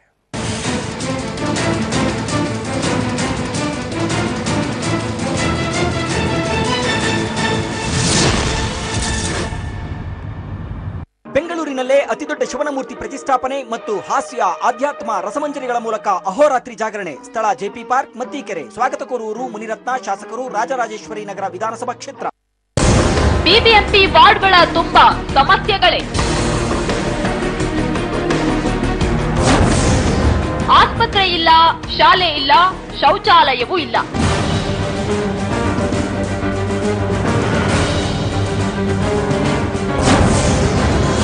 ಸಂಜಯನಗರ ವಾರ್ಡ್ನಲ್ಲಿ ರಸ್ತೆ, ನೀರಿನ ಪ್ರಾಬ್ಲಮ್.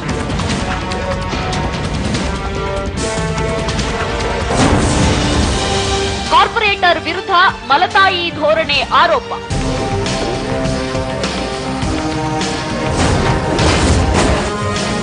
ಬೆಂಗಳೂರು ಲೈವ್ ಮಧ್ಯಾಹ್ನ 2ಕ್ಕೆ. ಸಿದ್ದುಗೆ ರಾಜಕೀಯ ಮರುಜನ್ಮ ಕೊಟ್ಟ ಚಾಮುಂಡೇಶ್ವರಿ. ಕ್ಷೇತ್ರದ ಅಭಿವೃದ್ಧಿಯನ್ನು, ಜನರನ್ನು ಮರೆತ ಶಾಸಕ ಜಿಟಿಡಿ. ಗೃಹ ಮಂಡಳಿ ಅಧ್ಯಕ್ಷರಾಗಿದ್ದಾಗ ಕೋಟಿ ಕೋಟಿ ಲೂಟಿ. ಶಾಸಕರಿಂದ ಸಮಸ್ಯೆ ಬಗೆಹರಿಯೋ ಬಗ್ಗೆ ಇಲ್ಲ ಖಾತ್ರಿ. ಎಂಎಲ್ಎ ಸಾಮಿಯಾ ಮಾರ್ಕ್ಸ್ ಕಾರ್ಡ್.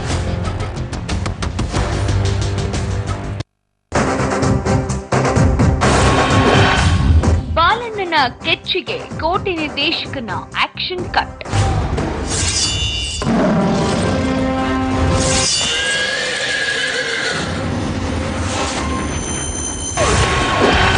ತೆಲುಗು ತಮಿಳಿನಲ್ಲೂ ಘರ್ಜಿಸಲು ಹೆಬ್ಬುಲಿ ಸನ್ನದ್ಧ.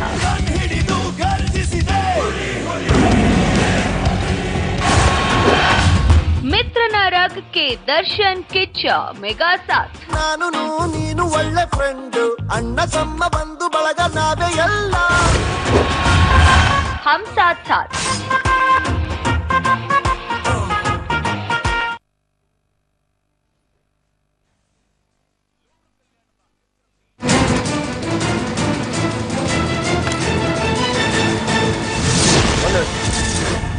ಓಕೆ, ಚಿಲ್ಲರೆ ಪ್ರಾಬ್ಲಮ್ ವಿಶೇಷ ಕಾರ್ಯಕ್ರಮ. ಒಂದ್ ನಿಮಿಷ, ಚಿಲ್ಲರೆ ಕಾರ್ಯಕ್ರಮ ಒಂದೇ ನಿಮಿಷ. ರಾಮಚಂದ್ರಪ್ಪ ಅವರೇ,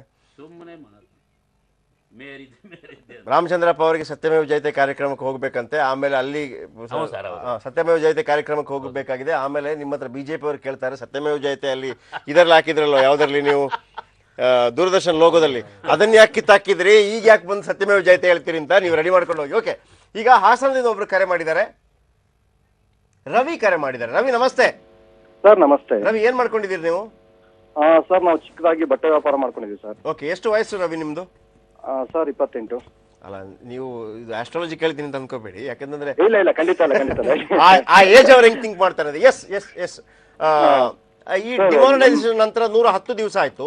ಚಿಲ್ಲರೆ ಪ್ರಾಬ್ಲಮ್ ಬಗ್ಗೆ ನಾವು ಮಾತಾಡ್ತಾ ಇದ್ದೀವಿ. ಆಮೇಲೆ ಇಲ್ಲಿ ನಾವು ಕೃಷ್ಣಕುಮಾರ್ ಇರ್ಬೋದು ಅಥವಾ ಎಸ್ಪೆಷಲಿ ರಘು ಇವರ ಹತ್ರ ಮಾತಾಡಿದಾಗ ಇದರ ಪ್ರಭಾವ ಸದ್ಯಕ್ಕೆ ನಮಗೆ ಅದು ಕಾಣೋದಿಲ್ಲ ಅಥವಾ ಕಾಣಬಹುದು, ಈ ರೀತಿ ಅದೊಂದು ಚರ್ಚೆ. ಯಾಕಂದ್ರೆ ಅದಕ್ಕೊಂದು ಕನ್ಕ್ಲೂಷನ್ ನಮಗೆ ಕೊಡೋಕೆ ಬರ್ತಿಲ್ಲ ಇಲ್ಲಿ ತನಕ. ಆದ್ರೆ ರವಿ ಒಬ್ಬ ಬಟ್ಟೆ ವ್ಯಾಪಾರಿಯಾಗಿ ಅವರು ಅನುಭವಿಸ್ತಾ ಇರುವಂತಹ ಪ್ಲಸ್ ಪಾಯಿಂಟ್ ಏನು, ಮೈನಸ್ ಪಾಯಿಂಟ್ ಏನು, ಇನ್ಕ್ಲೂಡಿಂಗ್ ಪ್ಲಸ್? ಸರ್ ಪ್ಲಸ್ ಗಿಂತ ಮೈನಸ್ ನ ಜಾಸ್ತಿ ಅನುಭವಿಸ್ತಾ ಇದೀವಿ. ಯಾಕಂದ್ರೆ ಈಗ ನೀವು ಮಾತಾಡ್ತಾ ಇರೋದು ಚಿಲ್ಲರೆ ವಿಚಾರ ಅಷ್ಟೇ ಮಾತಾಡ್ತಾ ಇದ್ದೀರಾ. ಓಕೆ. ಸೊ ಮೈನ್ ಏನಾಗಿದೆ ಅಂತಂದ್ರೆ, ಅವ್ರು ಹೇಳಿದಾಗೆ 2000 ರೂಪಾಯಿ ನೋಟ್ ಇಟ್ಕೊಂಡ್ ಬರ್ತಾ ಇರೋದು, ಇಲ್ಲಿ ಚಿಲ್ಲರೆ ಇಲ್ಲ. ಮೊದಲು ಈ ಡಿಮಾನಿಟೈಸೇಷನ್ ಆಗೋಕ್ ಮುಂಚೆ ಯಾವತ್ತೂ ಕೂಡ ನೀವು ಈ ತರ ಕಾರ್ಯಕ್ರಮನೇ ಮಾಡಿಲ್ಲ. ಬಿಕಾಸ್ ಚಿಲ್ಲರೆ ಅನುಭವಿಸಿಲ್ಲ ಯಾರು, ಚಿಲ್ಲರೆ ಸಮಸ್ಯೆ ಅನುಭವಿಸಿಲ್ಲ. ಚಿಲ್ಲರೆ ಸಮಸ್ಯೆ ಅನುಭವಿಸ್ತಾ ಇರೋದೇ ಡಿಮಾನಿಟೈಸೇಷನ್ ಅನ್ನೋ ತರ ಮಾತಾಡ್ತಾ ಇದೀವಿ. ಸೊ ಎಲ್ಲದಕ್ಕೂ ಮೂಲ ತೋರಿಸ್ತಾ ಇದಾರೆ ಇವರು. ನಮ್ಗೆ ಏನ್ ತೋರಿಸ್ತಾ ಇದ್ರೆ ಟ್ಯಾಕ್ಸ್ಗೋಸ್ಕರ ಇದನ್ನ ಮಾಡ್ತಾ ಇದೀವಿ ಅಂತ ಇಷ್ಟೋ ತನಕ ಚರ್ಚೆ ಮಾಡ್ತಾ ಇದೀರಾ. ಸರ್ ಭ್ರಷ್ಟಾಚಾರದಿಂದ ಕಪ್ಪು ಹಣ ಬಂದಿದೆ ಹೊರತು ಕಪ್ಪು ಹಣದಿಂದ ಭ್ರಷ್ಟಾಚಾರ ಬರ್ತಾ ಇಲ್ಲ. ನೀವು ಭ್ರಷ್ಟಾಚಾರ ನಿಲ್ಸೋದಕ್ಕೆ ಏನ್ ಸ್ಟೆಪ್ಸ್ ತಗೋಬೇಕು ಅದನ್ನ ಬಿಟ್ಬಿಟ್ಟು ಕೇವಲ ವ್ಯಾಪಾರಿಗಳು ಮಾತ್ರ ಕಳ್ಳರು ಅನ್ನೋ ತರ ಯಾಕೆ ಟ್ರೀಟ್ ಮಾಡ್ತಾ ಇದಾರೆ ಇವರು? ನೀವು ಮೊದಲು ಭ್ರಷ್ಟಾಚಾರನ ನಿಲ್ಸಿ ಅಲ್ಲಿರೋ ಕಪ್ಪು ಹಣ ತೆಗೆಯೋದ್ರ ಬಗ್ಗೆ ಎಷ್ಟು ಜನ ಎಂಪಿಗಳಿದ್ದಾರೆ ನಮ್ಮ ಸ್ಟೇಟ್ ಅಲ್ಲಿ? ಒಬ್ಬ ಎಂಪಿ ಬಗ್ಗೆ ಏನಾದ್ರು ಮಾತಾಡ್ತಾ ಇದೀವಾ? ಒಬ್ಬ MLA ಬಗ್ಗೆ ಮಾತಾಡ್ತಾ ಇದೀವಾ? ಒಬ್ಬ IPS ಅಧಿಕಾರಿ ಬಗ್ಗೆ ನಾವು ಡಿಸ್ಕಷನ್ ಮಾಡ್ತಾ ಇಲ್ಲ. ಯಾರ ಬಗ್ಗೆ ಸರ್? ಕೇವಲ ನಾವು ಒಬ್ಬ IPS ಅಧಿಕಾರಿ, ಯಾರಾದ್ರೂ ಒಬ್ಬ ಭ್ರಷ್ಟ IPS ಅಧಿಕಾರಿ ಬಗ್ಗೆ ಮಾತಾಡ್ತಾ ಇಲ್ಲ. ಕೇವಲ ಒಬ್ಬ ವ್ಯಾಪಾರಿ, ಅವನೊಂದು ಸಣ್ಣ ಪುಟ್ಟ ವ್ಯಾಪಾರ ಮಾಡ್ಕೊಂಡು ಅವ್ನು ಜೀವನ ಸಾಗಿಸ್ತಾ ಇರ್ತಾನೆ. ಅವನ ಬಗ್ಗೆ ಮಾತ್ರ ಟ್ಯಾಕ್ಸ್ ಬಗ್ಗೆ ಮಾತಾಡ್ತಾ ಇದೀವಿ. ಸೊ ಅವನ್ ಟ್ಯಾಕ್ಸ್ ಬಗ್ಗೆ ಮಾತ್ರ ಮಾತಾಡ್ತಾ ಇದೀವಿ ನಾವು. ಯಾಕೆ? ಅವನಿಗೆ ಏನೋ ಸಿಗದೆ ಏನೋ ಒಂದು ದಾರಿ ಹುಡ್ಕೊಂಡಿರ್ತಾನೆ. ಸೊ ಅವನ್ ಟ್ಯಾಕ್ಸ್ ಎಷ್ಟು ಬರ್ಬೋದು ಹಬ್ಬ ಅಂದ್ರೆ? ಸೊ ಇಂಥ ಸಣ್ಣ ಪುಟ್ಟಕ್ಕೆ ಈ ಡಿಮಾನಿಟೈಸೇಷನ್ ತೊಂದರೆ ಆಗ್ತಾ ಇದೆ ಅಂತ ಹೇಳಕ್. ರವಿ, ಓಕೆ, ನಿಮ್ಮ ಮಾತಿಗೆ ಒಂದು ಧ್ವನಿ ಸೇರಿಸ್ತಾ ಇದ್ದೀನಿ. ಈಗ ನಮ್ಮಲ್ಲಿ CBI ಅಂತಿದೆ, ED ಅಂತಿದೆ, ಇನ್ಕಮ್ ಟ್ಯಾಕ್ಸ್ ಡಿಪಾರ್ಟ್ಮೆಂಟ್ ಅಂತಿದೆ. ಹೌದು. ಓಕೆ, ನಾನು ಪದೇ ಪದೇ ಹೇಳ್ತಾ ಇರ್ತೀನಿ. ಈಗ ಹಾಸನದಲ್ಲಿ ಹಾಸನದ ಒಬ್ಬ ರಿಕ್ಷಾ ಡ್ರೈವರ್ ಹತ್ರ, ಈ ಊರಲ್ಲಿ ಯಾರ ಹತ್ರ ಅಥವಾ ಇಡೀ ಹಾಸನದಲ್ಲಿ ಯಾರ ಹತ್ರ ಕಪ್ಪು ಹಣ, ಯಾರ ಹತ್ರ ನಂಬರ್ 2 ದಂಧೆ ಹಣ ಇರ್ಬೋದು ಅಂತ ಹೇಳಿದ್ರೆ ಒಂದು 4 ಜನರ ಹೆಸರಾದ್ರೂ ಅವ ಹೇಳ್ಬೋದು ಲೋಕಲ್ಲಿ, ಅಲ್ವಾ ಸರ್? ಅಥವಾ ಬೆಂಗಳೂರಲ್ಲಿ ಅಥವಾ ಕರ್ನಾಟಕದಲ್ಲಿ ಯಾರಾದ್ರೂ ಪಾಲಿಟಿಕಲಿ ಗೊತ್ತಿರುವಂತವ್ರನ್ನ ಯಾರನ್ನಾರು ಕೇಳಿದ್ರೆ, ಅಥವಾ ನಾನು ಇವರು ಪಾಲಿಟಿಕಲಿ ಪಾರ್ಟಿಯಲ್ಲಿ ಇರೋದ್ರಿಂದ ಅದನ್ನ ಹೇಳಕ್ ಬರಲ್ಲ, ಯಾರ ಹತ್ರ ಒಬ್ರು ಕೇಳಿದ್ರೆ ನಮ್ಮ ರಾಜ್ಯ ರಾಜಕೀಯದಲ್ಲಿ ಯಾರ ಹತ್ರ ಎಲ್ಲ ಕಪ್ಪು ಹಣ ಇರ್ಬೋದು ಅಂತ ಹೇಳಿದ್ರೆ ಒಂದು 20 ಹೆಸರು ಹೇಳ್ಬೋದು, BJP, JDS, ಕಾಂಗ್ರೆಸ್ ಎಲ್ಲ ಸೇರಿ.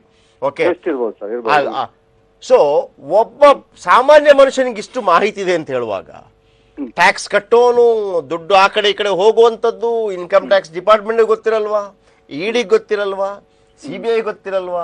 ಆಮೇಲೆ ನಮ್ಮಲ್ಲೊಂದು ರಾ ಅಂತಿದೆ, ಇನ್ನೊಂದು ಯಾವುದು ಪ್ರತಿಯೊಂದು ರಾಜ್ಯ ಮಟ್ಟದಲ್ಲೂ ಕೂಡ ಗುಪ್ತಚರ ಇಲಾಖೆ ಇದೆ.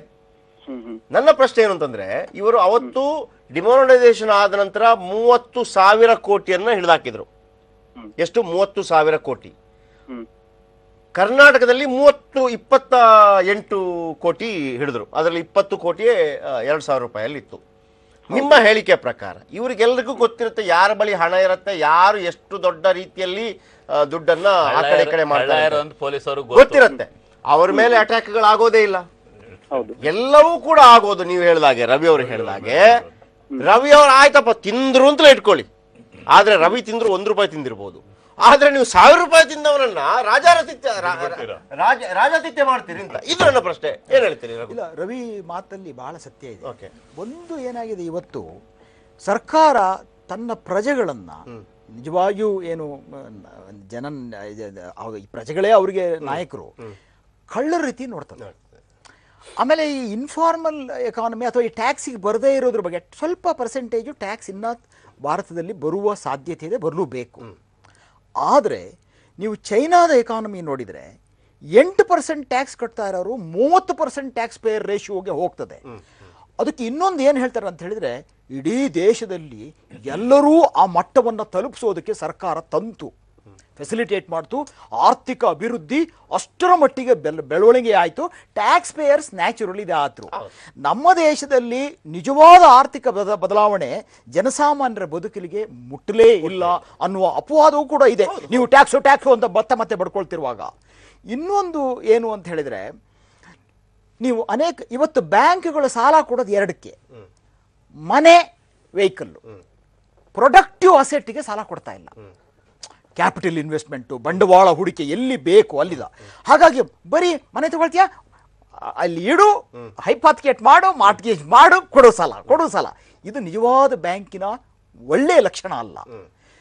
ನೀವು ಯಾರೋ ಒಬ್ಬ 50 ಲಕ್ಷ ಕಾರ್ ತಗೊಂಡಪ್ಪ, ಅವನು ಇವತ್ತು ನಿಮಗೆ 90% ಲೋನ್ ಕೊಡ್ತಾರೆ, 98. ನೀವು ಕಾರ್ ಬಂದ ತಕ್ಷಣ ಅವನ ಹತ್ರ ಇಷ್ಟು ದುಡ್ಡಿದೆ ಅಂತ ತಗೋಬೇಡಿ.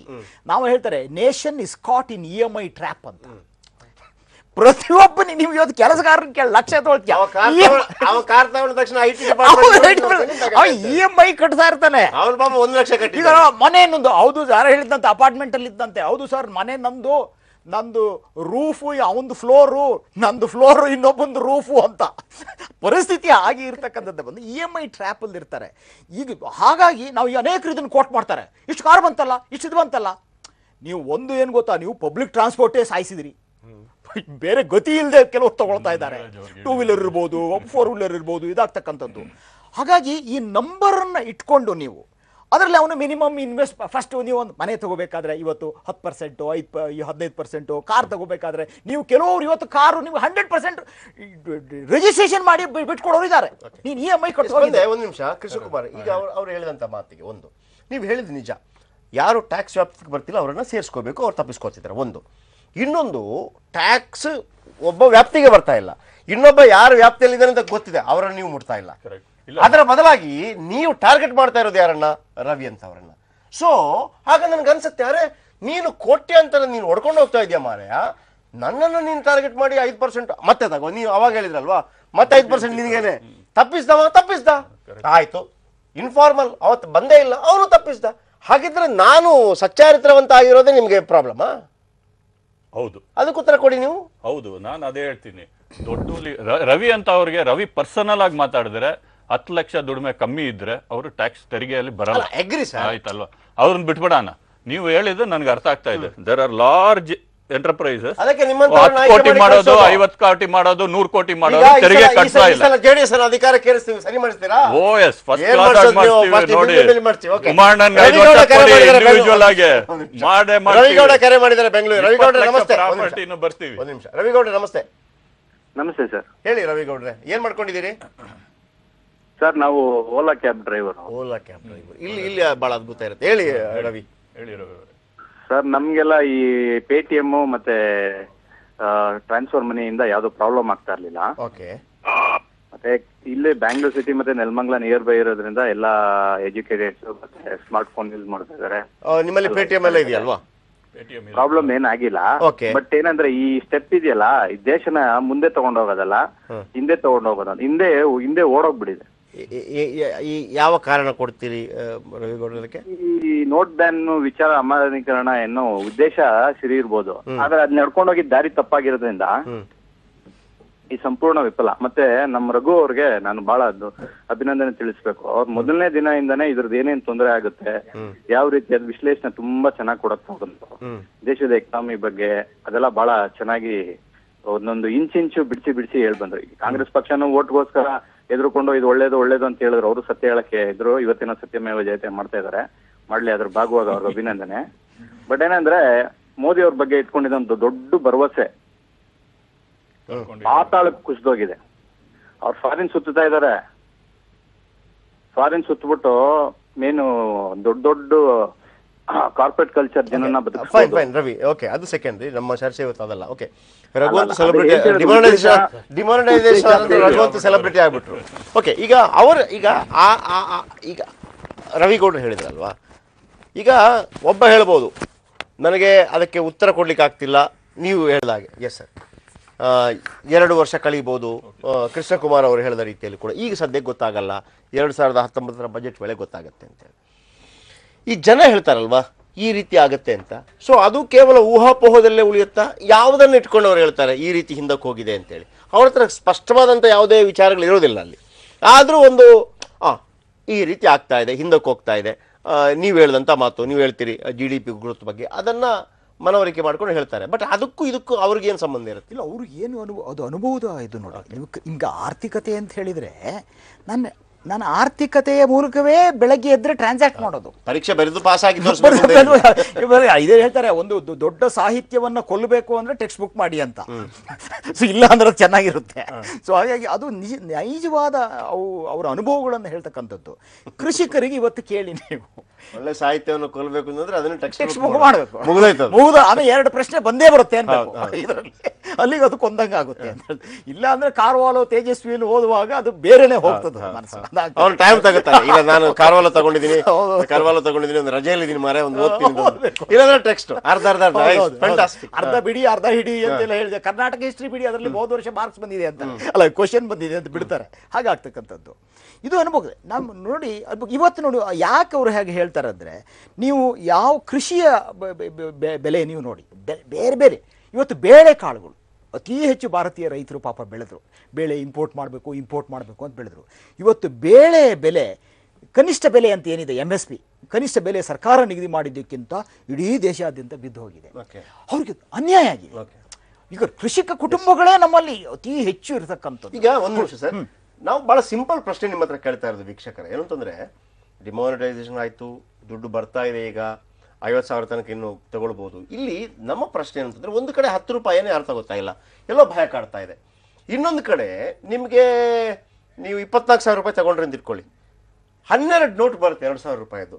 24,000 ಇಟ್ಕೊಂಡಿರ್ತೀರಿ, ನಿಮಗೆ 300 ರೂಪಾಯಿ ಖರ್ಚು ಮಾಡಬೇಕು. ನೀವು 2,000 ರೂಪಾಯಿಯನ್ನು ಕೊಡುವಾಗ ನಿಮ್ಗೆ ಆಗ್ತಿರುವಂಥ ತೊಂದರೆ ಏನು?